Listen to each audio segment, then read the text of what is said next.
Natin mananasa yanaonolova ko tompo natofonaza ni tanako itananamo mamenoa tita di nyampitsua mintautrao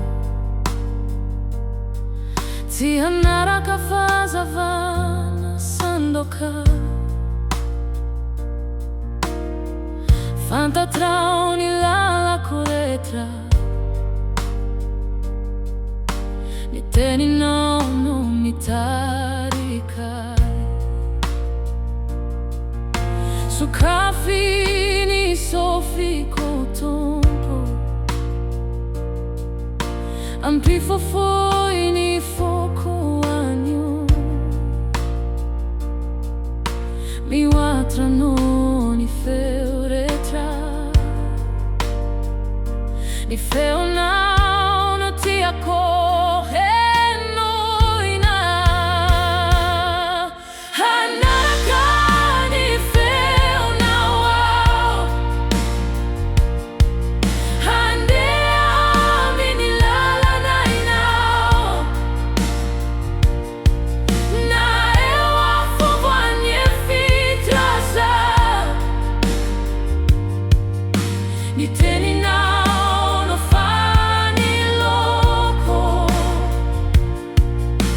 hihaino no nandefa ni mazava marina hihaino no lalany fiainana hankatoanao hatramin'ny farany ao ny feonao ihany arahiko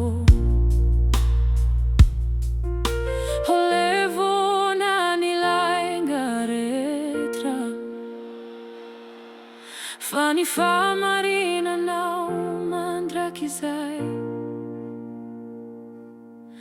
ni lalana natsagnanao tompo ao kahameno ni fiainako